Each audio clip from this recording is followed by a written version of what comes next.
Is Black Myth Wukong really a masterpiece? To answer this question quickly, monkey.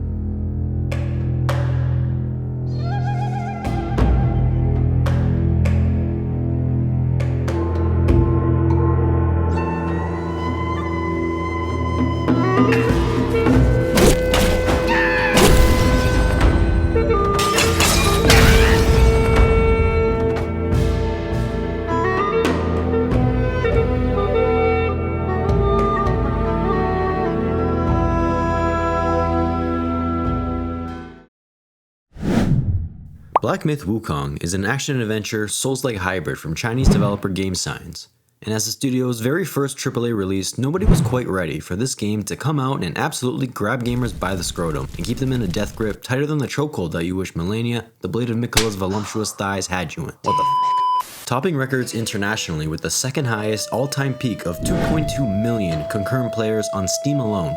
It's no secret that this game is doing something right. And hold on a second here. Is this a AAA title that doesn't have any microtransactions? Are there no overpriced Ultimate bundles or price-inflated Season Pass offerings in a single-player experience? Is this game feature complete on launch? Take notes, Ubisoft. This game's launch wasn't without its controversy though. It came bundled with fires purely stoked by bad journalism and negligent mistranslations from once thought reputable Western outlets. But where firms like IGN and Screen Rant fought to keep this game down, it turns out all that did was fan the flames of this game's success as it became a smash hit, and in my opinion, a Game of the Year contender. Going into this game, I had no idea exactly what I was in for. The trailers looked pretty good, and I was expecting a decent at best Souls-like with some fun combat and cool bosses. But what I ended up getting was a perfect hybrid between Souls-like elements and the linear, story-driven action of a God of War game that tells a fascinating story engrossed in Chinese mythology that's presented in one of the most unique and artistically compelling ways I've ever witnessed in gaming. Where modern gaming has beaten my optimism to a pulp, like your father after too many beers, I went into this game with lukewarm expectations and left in a transcendent state questioning my own reality after what I just experienced. This game is real good. You know it, I know it, your mom, your uncle, and your fifth cousin Larry knows it. So today I'm gonna dive into why. What exactly makes it so damn good? Its combat, its world design, its incredibly unique story, its bosses, and whether or not you can truly call this game a masterpiece. Because Black Myth Wukong might not be Elden Ring or Baldurs Gate 3, but it damn well delivers a fantastic experience from start to finish that I would say is pretty damn close to perfection. If you haven't played this game yet, why? Go play it right now. You'll love it. And come right back to your favorite baby content creator because I'm talking full spoilers ahead here. Let's begin. Okay, before diving into the real meat and potatoes of this game, let's entertain a discussion more pointless than hoes in Minecraft that everyone seems to be having about it. Whether you can classify this game as a Souls-like or not is irrelevant to its quality, and this discussion is tried and pretty pointless. But it's my video and I can do what I want, so let's talk about it anyways, because it does sit somewhere in the middle. So is this game a Souls-like? Well, if you ask me, I'd say no. This game does have a bonfire checkpoint system, an Estus Flask healing mechanic, an absolute fuckload of bosses, and most importantly, one fixed difficulty. But that difficulty isn't very hard. Unlike a standard Souls-like, you won't have a hard time with 90% of the bosses in this game, or at least I didn't. I managed to kill around 80 to 85% of the bosses in under 3 tries, and a lot of them in just 1. Only a handful of the remaining bosses felt challenging in a Souls-like kind of way, and those were some of the most memorable bosses in the game. But they were far and few between, which means I've either become Gamer Jesus overnight, or the game's just easier than most Souls-likes. Because everything else about this game is purely a linear semi-open world action game. There's no penalty for dying, the game follows a cutscene driven story and has skill trees, armor, and weapon upgrade systems closer to an action-adventure game like God of War. It leans far more into this action game category than it does Souls-like. And like I said before, this doesn't make the game any better or any worse. If you were expecting a true Souls-like experience here, you're allowed to be disappointed. That's okay. But in my opinion, this game's difficulty has crafted a very tailored experience that I think absolutely works. As it stands, the game isn't without its challenges. But that doesn't mean it's not incredibly fun and very rewarding to play. But enough about that, let's get into the combat and progression.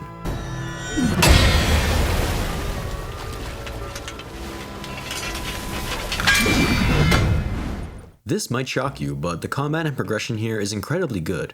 It's complex and layered, and there are so many different tools and progression avenues to pick between and progress through. It's genuinely insane how much they put here, especially since for the entirety of the game you're using just one main weapon type, the staff. At the core of the combat, you have your light attacks, where you can string together a 4 or 5 hit combo that looks flashy and is a lot of fun. And you have your heavy attacks, which are much slower in comparison, but it's here where you'll be doing a lot more damage depending on how many focus points you have. You can also do this staff spin instead of a traditional block that can deflect projectiles, and when upgraded, can also be used to charge your focus up. And this move just looks so cool. By landing light attack hits, getting perfect dodges, or holding the heavy attack button, you can charge up your focus bar. And depending on how many focus points you have, you'll do substantially more damage on your next heavy attack, and landing that focus point attack will also heal you a bit as well. Additionally, 3 available stances completely change your heavy attack moveset.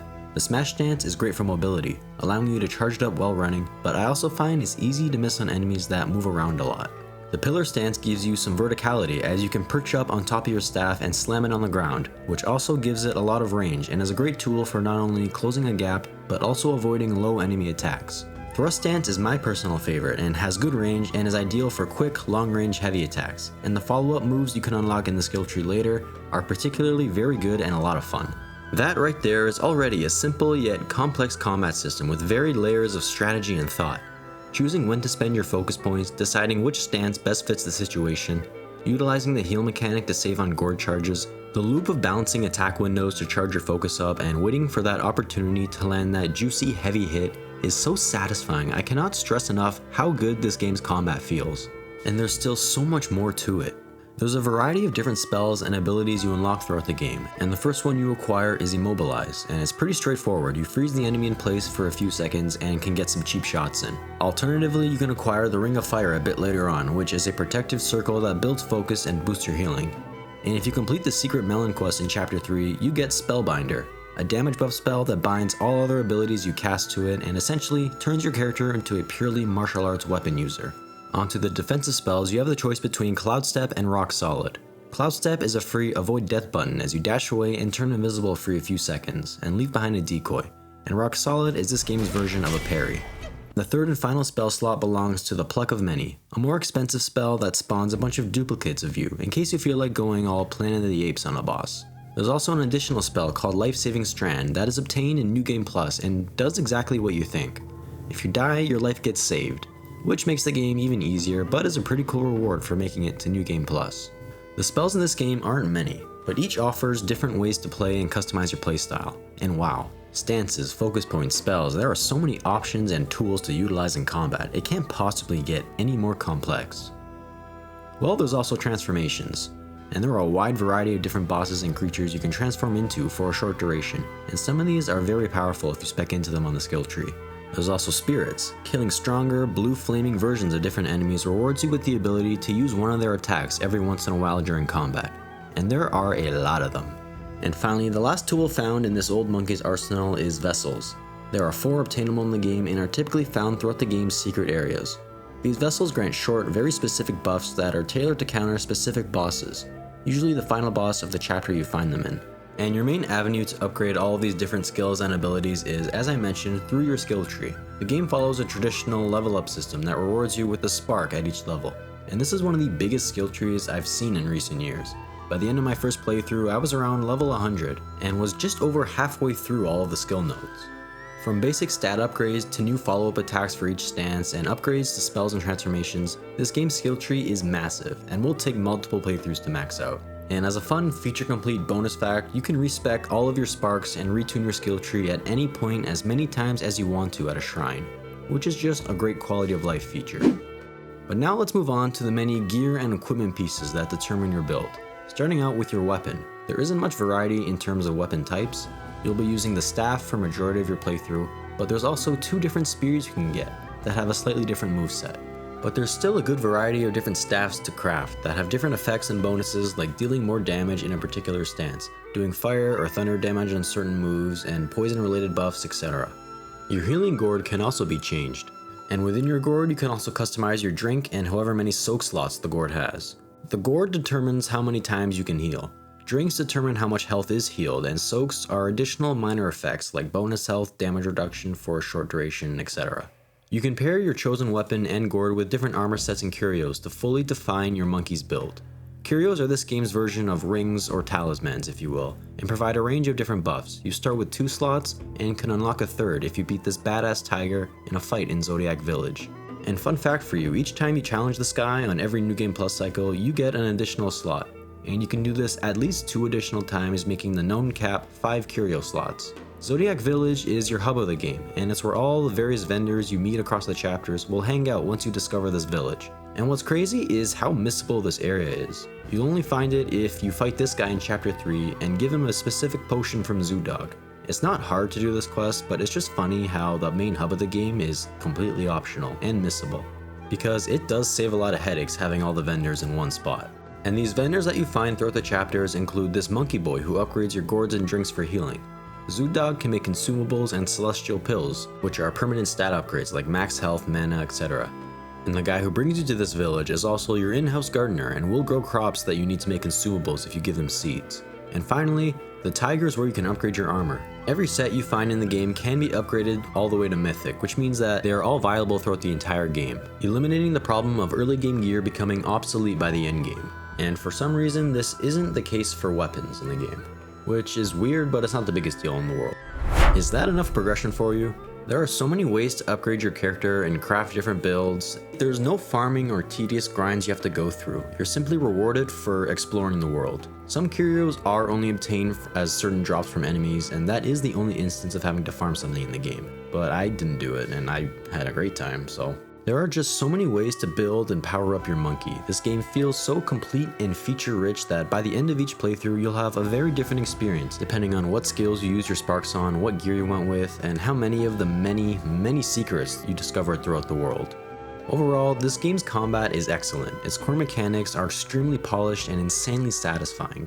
And combined with the many spells and abilities at your disposal, we have here one of the best feeling combat systems I've played in recent years.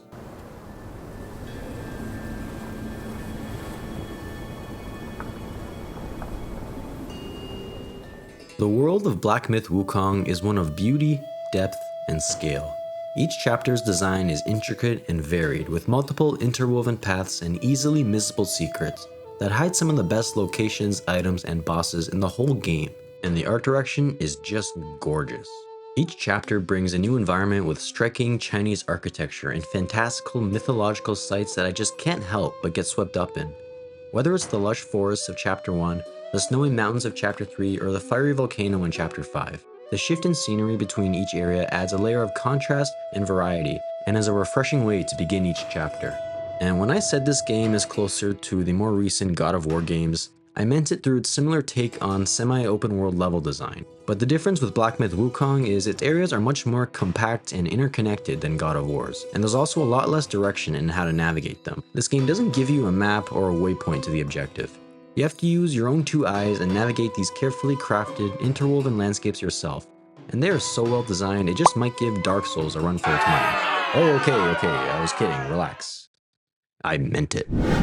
Throughout the world, you can find a variety of chests, crops, pills, and meditation points, which give free sparks along with a brief moment of calm and relaxation in a game so full of action and intensity. And of course, there's a plethora of hidden secrets that you'll only discover if you pay attention to the details of the environment and listen to NPCs carefully. So let's dive into each chapter specifically and gush about the environments, level design, and crazy secrets that you can find in this game. Starting out simple yet effective, Chapter 1 is shorter than most but does a great job of introducing you to the game's structure and teaches you how its level design and secrets will function throughout the game. You work your way through the vibrant, lush forests of Blackwind Mountain in a fairly linear path, with a few bigger spaces and short branching paths where you can find some chests and quest items, and most notably a boss that gives you your first transformation. But the key takeaway of this chapter is how it introduces you to its secrets. Throughout the level you can find these 3 bells that you can ring, which end up transporting you to the chapter's secret area.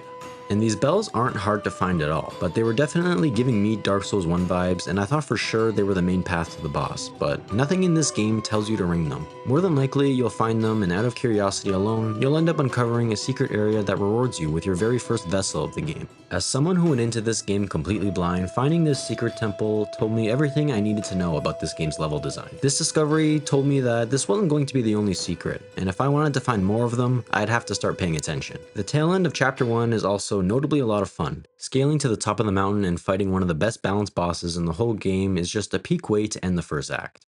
More on the bosses later. Moving on to Chapter 2, the desolate rocky deserts of Yellowwind Ridge are where things really open up for our favorite monkey. You immediately start in this big open area that funnels you to different branching paths that constantly intersect and split off into other converging paths that all end up funneling you to the same destination. And it's just wonderfully put together. Navigating this area with the mindset of wanting to do all the optional content before the main story stuff is kind of a nightmare, I'm not gonna lie. Because all of these different branching paths end up intersecting so naturally, no matter what I did, I ended up going the right way. And scattered throughout all of it, you can find a few NPCs that either act as vendors or send you on a quest. You can talk to this little kid and use his drum in 3 very specific spots, and he'll lead you down to a well where you can fight this giant tiger. Zoo Dog is my boy, and the rest of the secret shit in this level is where things just get kind of insane. If you collect 6 of these Buddha eyes, you can activate a secret boss fight with an even bigger rock than the one you fought previously. Or you can find an item called the Long Scales, which starts you down the overarching mythical dragon questline that lets you walk through this sandfall that's hiding a very epic boss fight with this guy with badass lightning maces. This item also lets you walk through a waterfall in Chapter 1, which hides an equally cool boss fight with a red dragon. But the main secret of this level you'll probably want to do is follow this drunk guy's questline, which will eventually lead you to a secret area, the Kingdom of Sahali. And this is a pretty cool area. There's a couple bosses, and the main boss is this giant beetle that comes with some pretty badass characters and cool cutscenes, and rewards you with the Wind Tamer vessel, which is borderline essential for fighting the Yellowwind Sage without wanting to rip your hair out and jump headfirst into a wood chipper. In my playthrough, I missed about half of these secrets and had to do some backtracking when I found out about them, but I did find the main secret area all on my own, which I'm pretty proud of. Also, quick side note, something I just love about this chapter is how from the start, you can see this giant sand tornado looming over the entire area. And little did we know that that would end up being our final destination, and where the final boss would be located. Like Elden Ring and its Erdtree, or Dark Souls and an Orlando, I just love this detail and when games do this kind of thing. Onwards to Chapter 3, which is by far the biggest chapter in the whole game. The snowy hills and peaks of the New West of course look amazing. The stark contrast coming from the hot yellow sands to a frozen snowy white really breaks up the scenery and continues the constant thread of variety in the environments that this game just excels at. You start outside of a decently sized temple and end up teleporting to a different area with this beautiful frozen lake, with the temple sitting right in the middle where you have one of the coolest looking boss fights in the entire game from a spectacle perspective. After this fight, Monkey gets thrown in jail, and this is where the longest list of shrines in the game starts.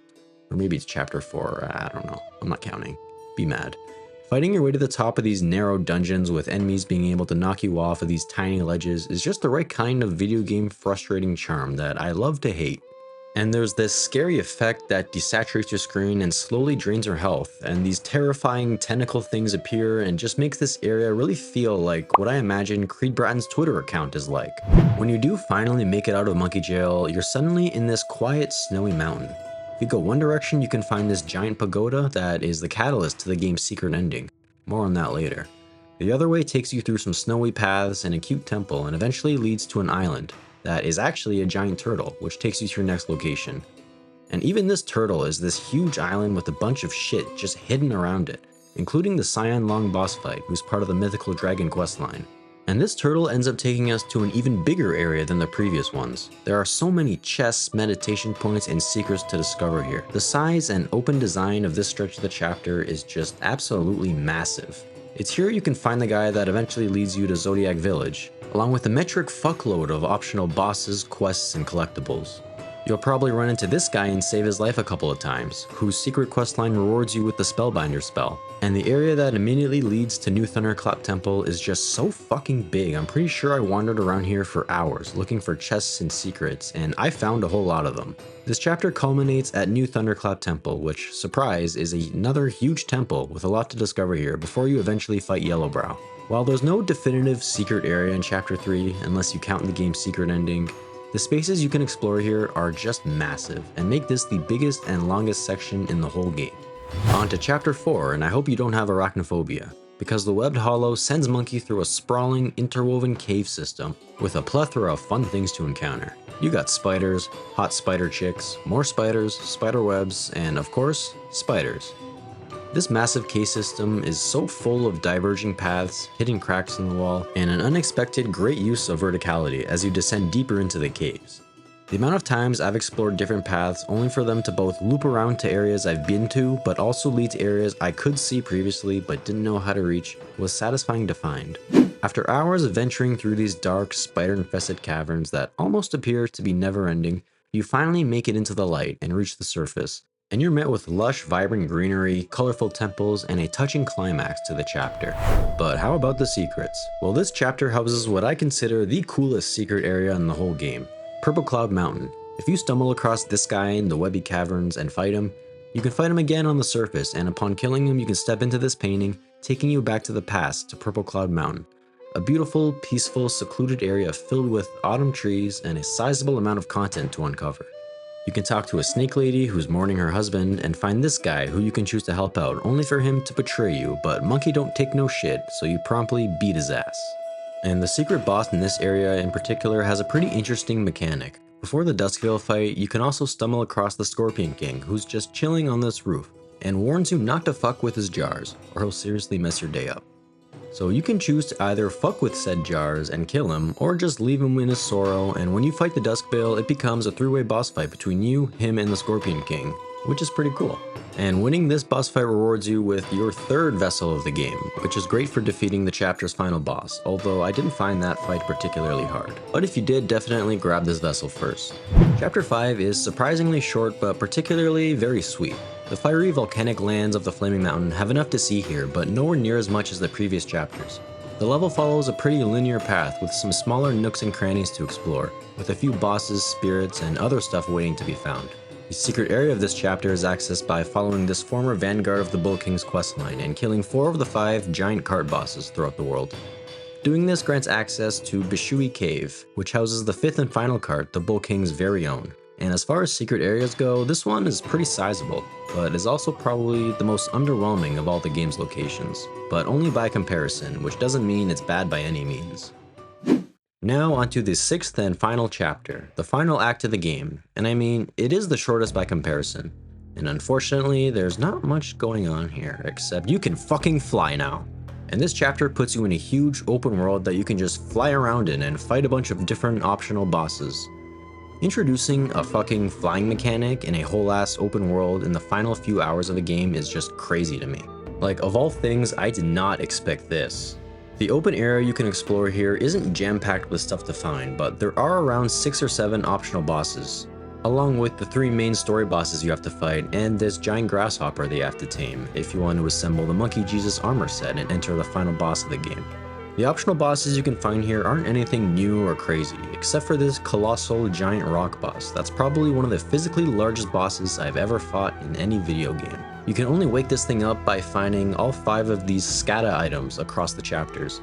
And this fight does boil down to a gimmick. If you hit these crystals, you'll instantly kill him, but man, the scale and spectacle of this boss alone just makes it very memorable. Overall, Chapter 6 surprised me. It's not very long, but it does a phenomenal job of making this feel like a finale. You're at the height of your monkey power, you can fucking fly now, and you assemble the armor set of Monkey Jesus himself. And it all leads to a very satisfying final act that is, simply put, spectacular.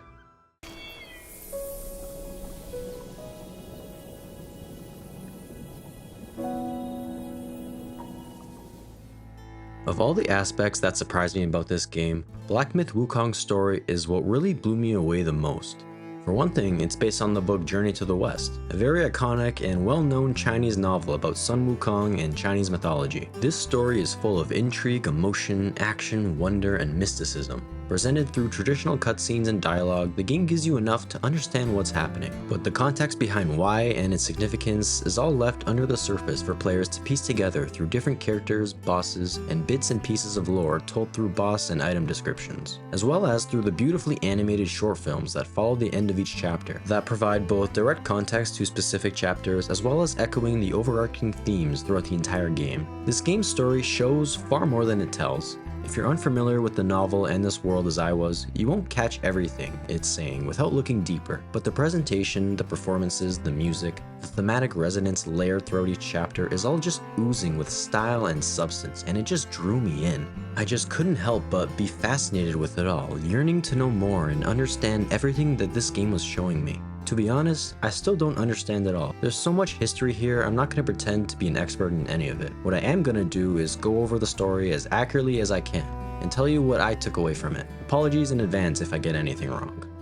The basic plot is as follows. Sun Wukong, the legendary monkey god, has been gone for centuries, cast out of heaven by the celestial court of immortals, who are essentially the gods of Chinese mythology. The Monkey King is presumed dead, and his legacy is tarnished. You play as the Destined One, a descendant of Sun Wukong, who sets out on a journey to assemble the 6 relics or senses that he left behind long ago, and if assembled, can bring him back from his anguish and restore his legacy. The Destined One's journey is split up into 6 chapters, with each having its own self-contained story around each relic, with its own tragic tale, echoing themes of greed, ego, defiance, betrayal, love, and circumstance. The animated short films at the end of each chapter provides context, filling in the blanks of what happened in each chapter, as well as presenting overarching through lines about Sun Wukong and the central themes of the story. Each is a tragedy that illustrates a different aspect of Sun Wukong's life, and my god, if this isn't one of the most creative and compelling ways I've ever seen a game present its story, then I don't know what is. Chapter 1, Black Cloud, Red Fire, is a story of greed. It takes us to the forests of Blackwind Mountain, ruled by the black bear demon Guai. As we get familiar with this world and encounter a variety of mythical creatures and bosses, we venture closer to the mountain and begin to gather hints and whispers of the Blackwind King, and what exactly happened in this place. You eventually make it to the caverns of the mountain, and encounter the Blackwind King in his human form, where you prove to be too much monkey for him to handle and he runs away, and you end up facing him again in his true big black bear form at the peak of the mountain, where he has one of Wukong's relics, the Craving Eyes. Upon the black bear's defeat, you obtain his relic, and we get the first animated short that gives us the context of this chapter's story and the tragedy of it all. In the animation, the black bear Guai plants the seeds of greed within a child who grows up to be Elder Jinchi, and that seed takes root in his obsession with blankets? Or kasayas, if you will. But this obsession eventually consumes Jinchi, as the black bear's iconography represents his lust that, despite being a practicing monk meant to separate from attachment and tangible possessions, he continues to grow more and more obsessed with these blankets until one day, when someone who vaguely resembles Sun Wukong lets him borrow this one particular kasaya that must have been extra powerful or something, because he just falls in love with it, and it ultimately consumes him, as in an attempt to keep it for himself, Jinchi burns down his own temple to the ground by mistake. And this price was too high, as the old fool ends up killing himself. The secret area of this chapter is where you can find what remains of him, now a demon seemingly gone mad but still clinging to his lust and obsession. And the black bear, puzzled by Jinchi's reluctance to let go of his greed, has since ruled over the mountain until we, the Destined One, put an end to his reign. Chapter 2, Yellow Sand, Desolate Dusk, tells a tale of pride and ego, and begins with our monkey plucked full of arrows, where this headless dude spitting straight bars on his weird guitar thing helps us out. On our journey through the windy desert, we meet our favorite drug dealer Zoodog, a royal family of gross rat guys and some really mean tigers, and throughout all of it, you learn bits and pieces about the Yellowwind Sage's rise to power, that he was but a humble rat who whispered into the King of Flowing Sand's ear, manipulating him to eventually start the Rat Revolution, which consisted of turning everyone into rats. And in dissatisfaction with his station, he beheaded his master and used said head as a vessel for Wukong's relic, and has since used its power to rule over the land with a windy, destructive fist, or head. The secret area of this chapter gives you a glimpse at what the desert looked like before it was destroyed. The Wind Sage actually helps you defeat the giant beetle, albeit for selfish reasons, but it was apparently a good thing to do still. Anyways, after we defeat the Gross Rat King, we find out that the singing headless monk was the sage's old master. And now that he has his head back, he gives us the relic, and Monkey wins the day. Woohoo. The animated short film that follows is an amazing stop-motion claymation that isn't a backstory to the Yellowwind Sage or anything, but is instead a metaphor. We watch as a man comes across an injured snow fox. He takes it back to its home and nurses it back to health. And surprise, it turns into a hot chick. We watch as they fall in love, have a kid, send him off to college. But one day he comes home to find his children dead, and his wife, a demonic fox Yaoguai who appears to have done the murders. But oh my god, it was all just a dream. The man wakes up, but his dream scares the old fellow, and he ends up killing the fox and walks off into the mountains.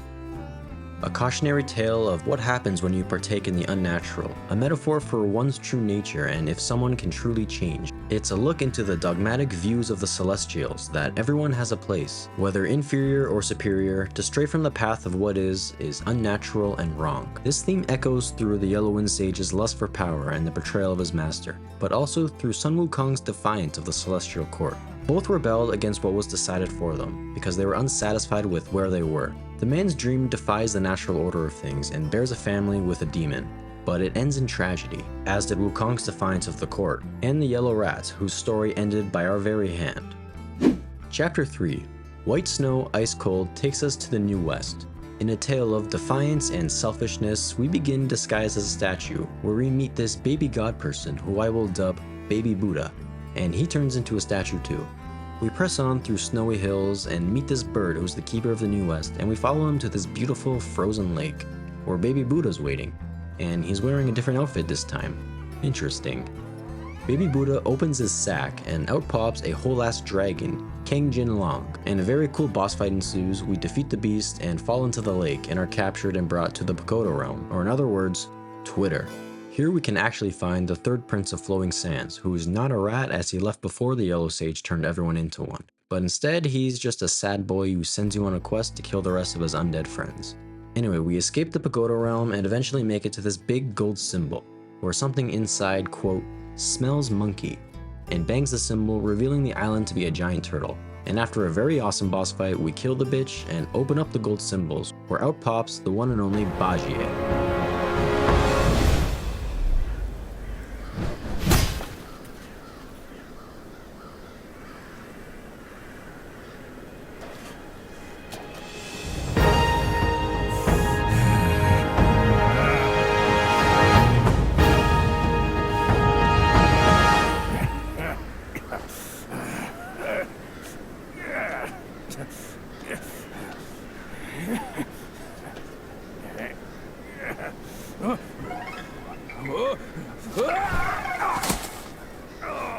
With the best character intro in the game, the former companion to Sun Wukong and our new best friend is hands down the best character in the whole game. With an outstanding voice performance and a whole lot of hilarious dialogue and banter, this guy rules.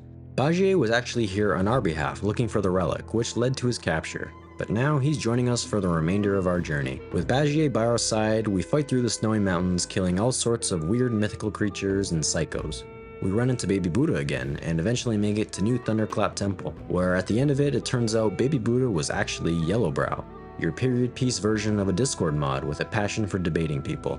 Yellowbrow somehow managed to get his buttery hands on one of Wukong's relics, and after a fucking 5-phase cinematic spectacle of a boss fight, we finally defeat him. And his obese looking ass falls into a frozen lake, and the real Baby Buddha shows up and drops some fire wisdom. The animated short film for this chapter follows this gross, disgusting fish thing who is presumably Yellowbrow in disguise.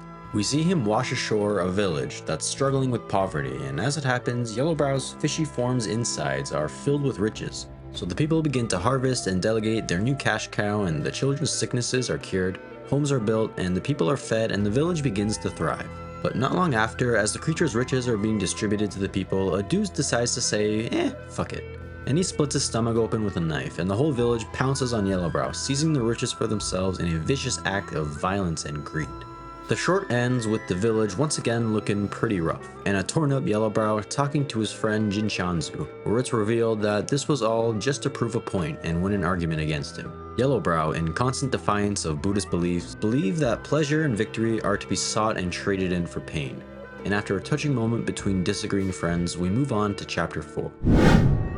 Rosy Cheeks, Grey Hair is a chapter of love and betrayal. We begin with Bajie and Monkey passing through this bug-infested village where they meet one of the many spider sisters. With 6 in total, we soon find out that their mother, the Violet Spider, is Bajie's ex-girlfriend, and she wants nothing more than to capture him and feast on his pig bits for some sweet, sweet revenge. And yeah, she kinda sounds like your typical psycho ex-girlfriend, but it turns out that back in the day, Bajie was tasked with exterminating the Violet Spider and all of her sisters by Sun Wukong. And he ended up choosing bros before hoes, killing Violet's entire family but not having the strength to kill her. So we fight the second spider sister, and she pins Bajie with this magical needle that puts him in a trance, making him thirsty for that spidussy. and we jump in headfirst into the web cavern in pursuit of our pig bestie. After reaching the end of the caverns, we meet the violet spider at last, who is preparing to feast on some bacon. When we emerge from the caves, we're forced to fight Baji, and upon defeating him, we finally snap him out of this trance. But the violet spider is like, nah, he's mine, bitch, and yoinks him up.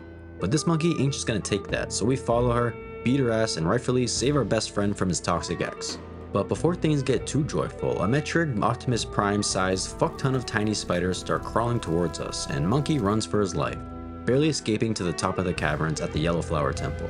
And at the end of the chapter, we find the master of the Violet Spider and all of her children, the keeper of the relic, the 100-eyed Taoist. Disappointed with Violet's performance review, he takes the relic he gifted her back and kills her.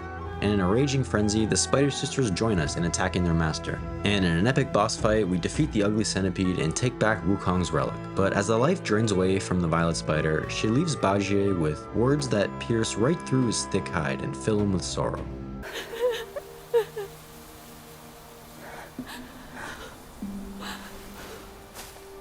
You haven't changed a bit. You fool.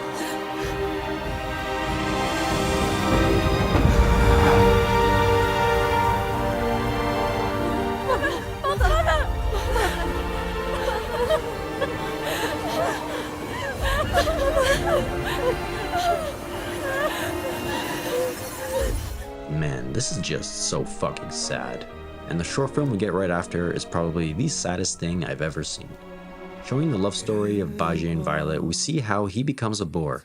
We watch him and Violet meet and fall in love, but ultimately drift apart as Bajie betrays her, choosing Sun Wukong and his journey over his love for her.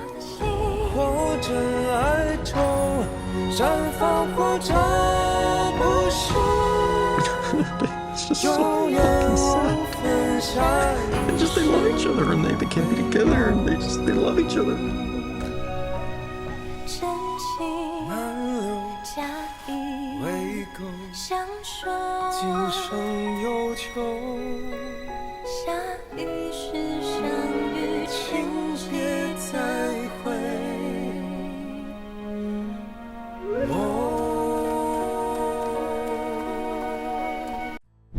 Chapter 5, Golden Child, Crimson Blood, tells a tale of circumstance, family, impossible choices, and of course, more betrayal.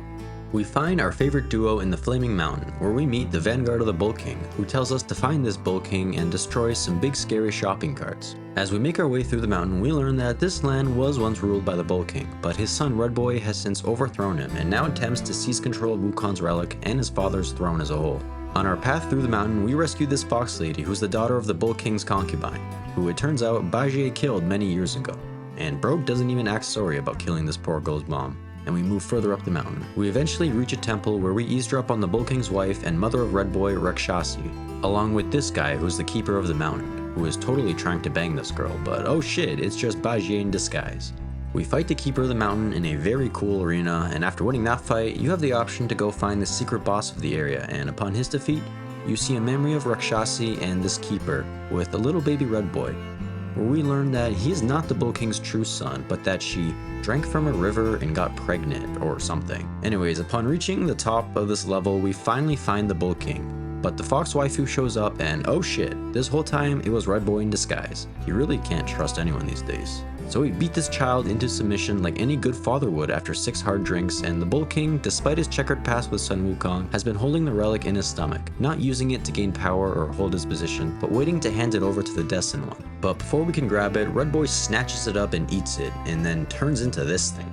And we have to fight him again. Upon his defeat in our second partaking of child abuse, Rakshasi appears and begs for her son's life. Despite his lust for power, the betrayal of his family, she begs for mercy for her son. But Red Boy, in the wake of his defeat, dwelling on the pain of his failures and everything that his upbringing has brought him, kills himself in a tragic, somber end.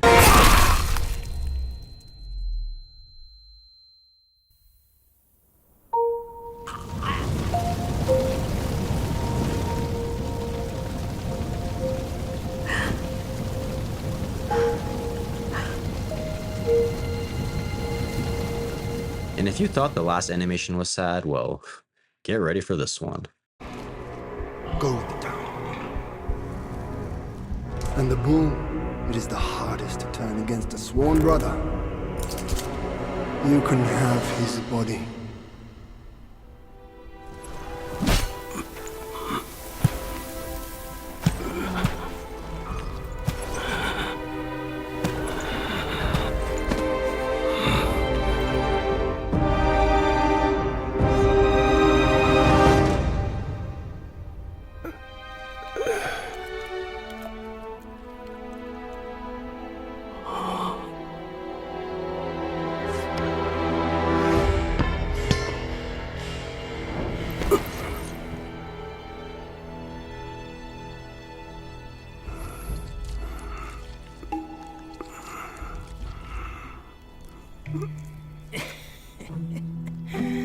Wretched boy, your luck plagues your every step.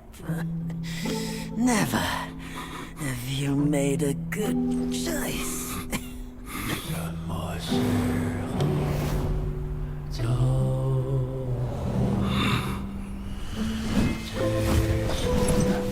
We are shown the Bull King's past and his brotherhood with Sun Wukong. We see them fight side by side, we see them at odds, and we see when Sun Wukong, who's now a slave to his master, no longer straying from the path, demands the fan of Rakshasi and will stop at nothing to get it, as he needs it for his journey west. We see flashes of different events, the pain and the sorrow and impossible choices that the Bull King's faced with. We see how the truth of Red Boy's nature consumes his son with rage, blaming his father. Much like Wukong, the bull is trapped by circumstance, never accepted by those above him. Every choice he's made has caused nothing but pain and sorrow for him and his family. Wukong beats the bull to his knees, and Bajie taunts him, boasting over the murder of his concubine, the Fox Squad, which sends him into a raging frenzy. But in the end, we're brought to Wukong's final moments. Dying in the Bull King's arms, he leaves his brother with these final words that echo this story's central theme.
The way I saw it, with enough merit and a position before the Buddha, they would leave me be, and all of you as well.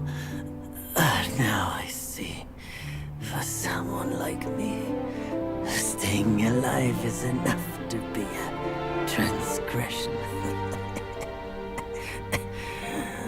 Brother, take care of your wife and children. And remember, steer clear of my remains.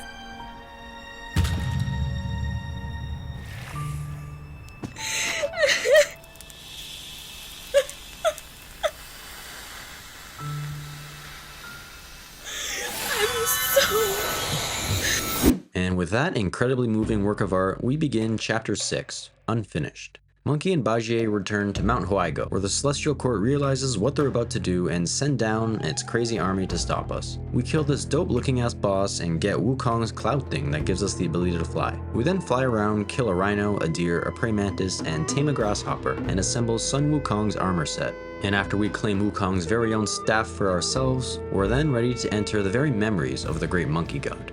And it's here in a calm and peaceful boat ride where everything finally becomes clear.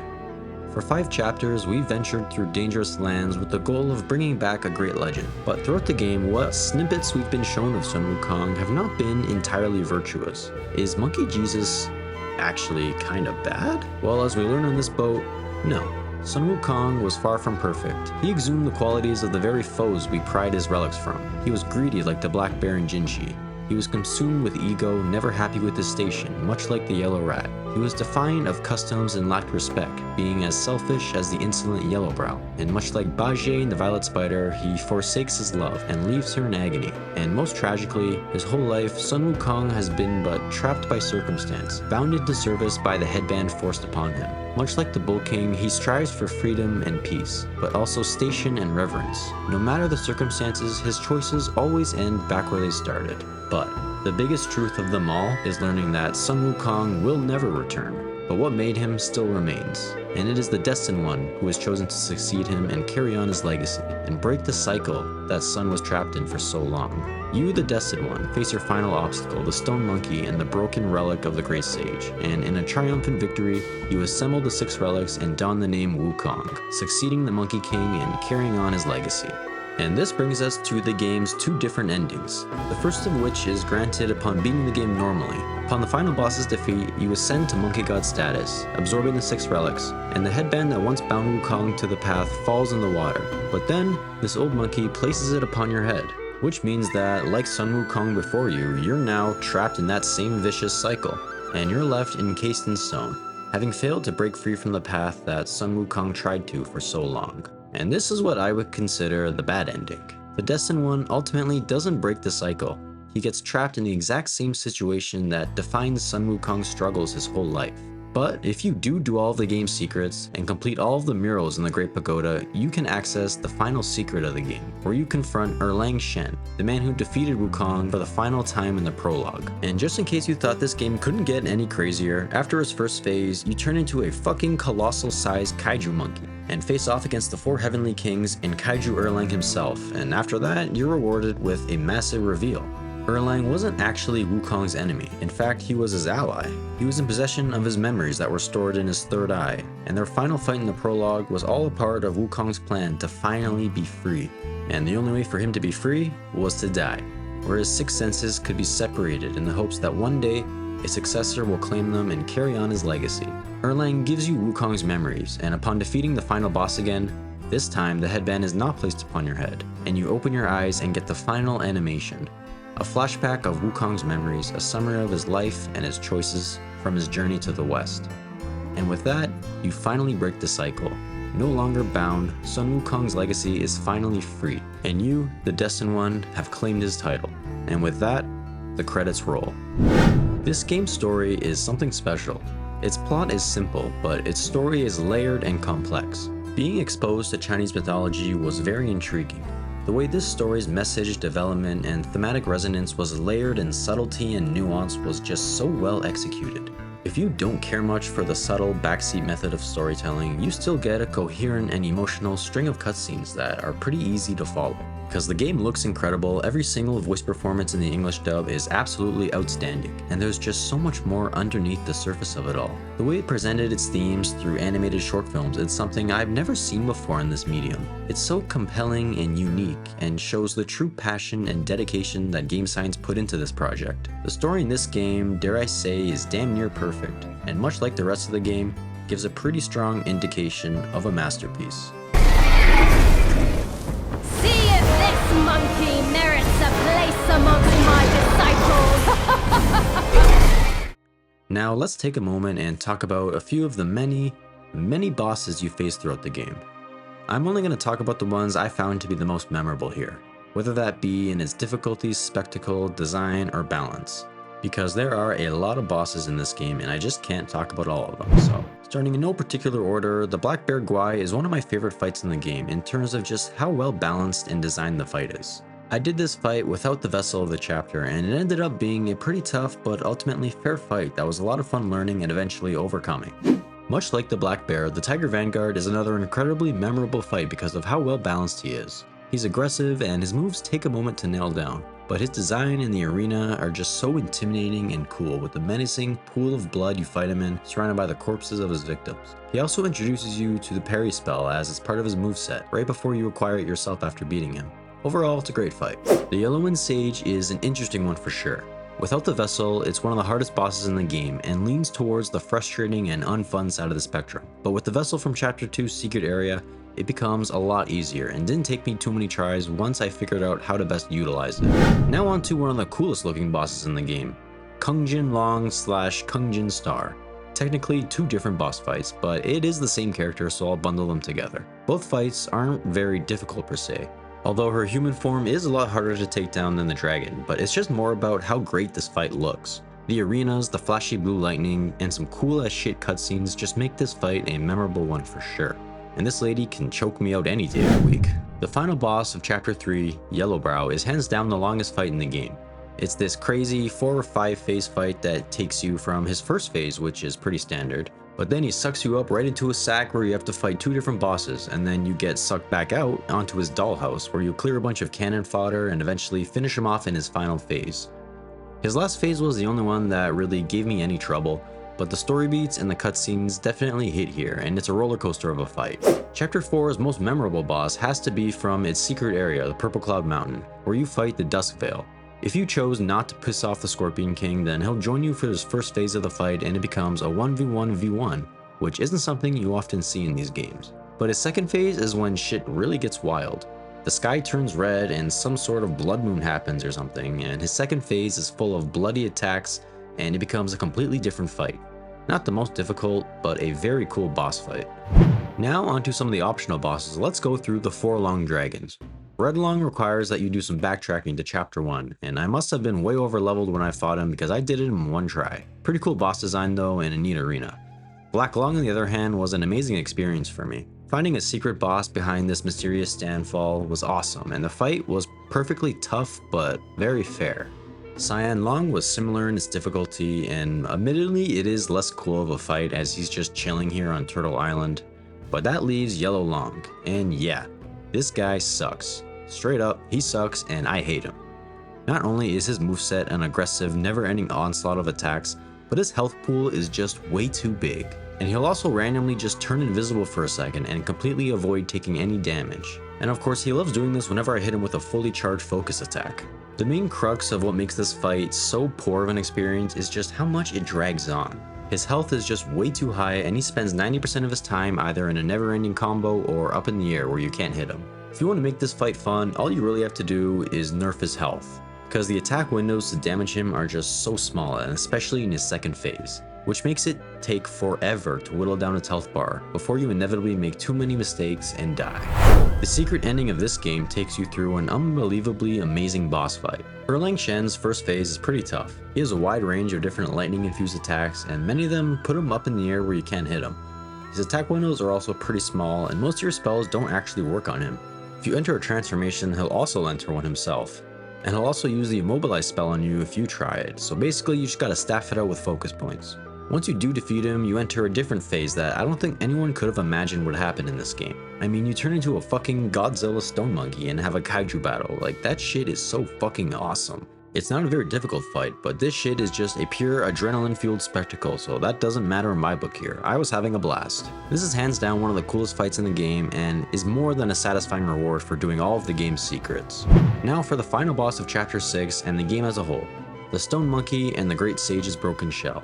And this fight is a tough one. Not only is facing the empty remnants of Sun Wukong incredibly poetic, but the sheer insanity of his moveset being essentially everything you can do, but dialed up to monkey god status and beyond, is just everything that makes this fight a great end to your journey. Beating this boss is triumphant and satisfying, and I wouldn't want this game to end any other way. Okay, I think that about sums up the bosses I found the most enjoyment or frustration in. Honorable mentions include the Violet Spider, all the main world bosses of Chapter 6, this badass Inquisitor guy, and this scary face mask guy. If you think a boss is missing from this list, drop a comment down below and let me know about it. I'd love to hear it.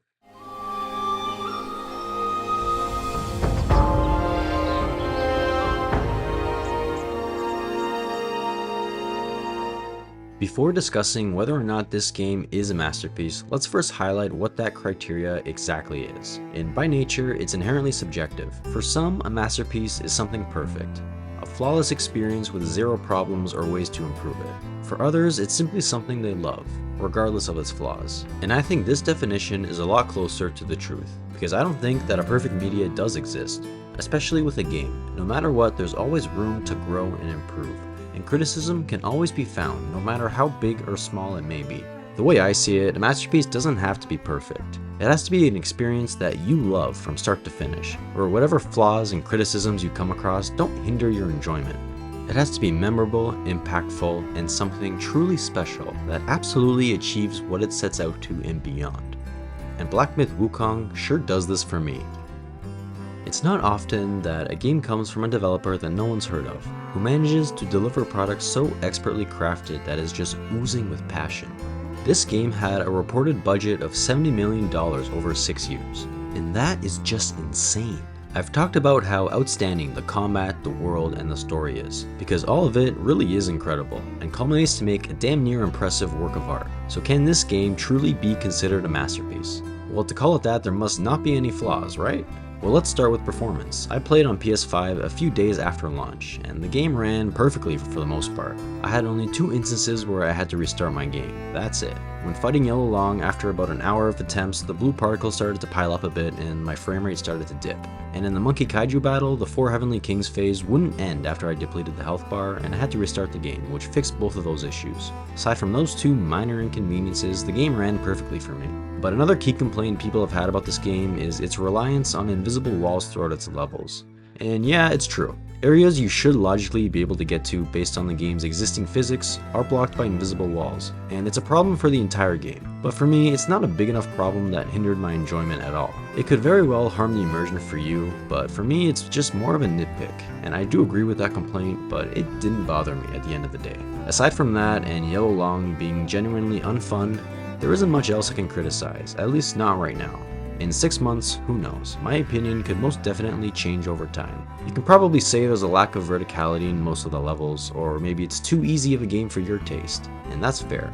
But for me, this game fires on all cylinders, and damn well earns its place among the legendary titles of this generation. So is Black Myth: Wukong really a masterpiece? Yeah, I think it is. That's it for me. I'm Jay, and I'm done talking. Bye.